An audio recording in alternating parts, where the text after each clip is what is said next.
අර්ථාන් ගුහේ නිවර්තං තේ ශමශානේ මිත්‍ර බාන්ධවක් සුස්කෘතං දුස්කෘතං චෛව ගච්ඡන්තු මනෝ ගච්ඡති. පින්වත්නි, අපි හැමෝම මේ ලෝකයට එන්නේ තනියෙන්. අපි මේ ලෝකෙට ආවට පස්සේ අපිට කියලා අම්මායි තාත්තයි සහෝදරයෝ කියලා අපිට හම්බ වෙනවා.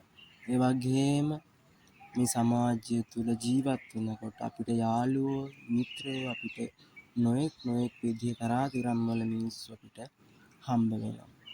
හැබැයි අපි කොච්චර මේ ලෝකේ මොනවා හම්බ කරගෙන ජීවත් වුණත් අපිට මේ ලෝකයෙන් කොච්චර යාළුවෝ කොච්චර සමාජයේ කොච්චර යාළු මිත්‍රයෝ හිටියත් අපි මේ හැමෝම දාලා අපි අය මේ ලෝකෙන් සමුගන්නවා. හැබැයි ඒ සමුගන්නකොට අපිට යන්න වෙන්නේ තනියම. මේ ලෝකෙට ආවෙත් තනියම.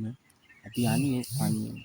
ඒ නිසා කොච්චර යාළුවෝ හිටියත් කොච්චර සහෝදරයෝ හිටියත් මේ හැමෝම අපි ගාවින් අපි මිය පරලොව ගියාට පස්සේ අපි මේ ලෝකෙන් සමු අරගෙන ගියාට පස්සේ ඒ අය එන්නේ අපේ සුසාන භූමිය ගාවට විතරයි. ඒ නිසා පුළුවන් තරම් දැහැමිව මේ ලෝකේ තමන් විතරයි මට මම විතරයි කියලා අපි හිතාගෙන ජීවත් වෙන්නට ඕනේ. ධාර්මිකව දැහැමිව සතුටින් සන්තෝෂයෙන් මේ ලැබුණු ජීවිතේ හොඳින් ගත කරන්නට ඕනේ.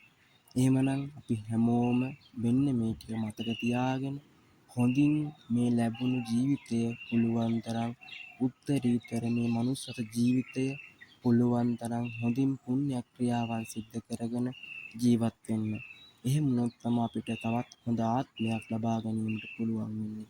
නිසා තමන්ට තමන් විතරයි කියලා හිතාගෙන මේ ලෝකයේ මේ සමාජය තුළ ජීවත් වෙන්න, යහපත් කටයුතු වල නිරත වෙන්න, යහපත් දේවල් සිද්ධ කරන්න.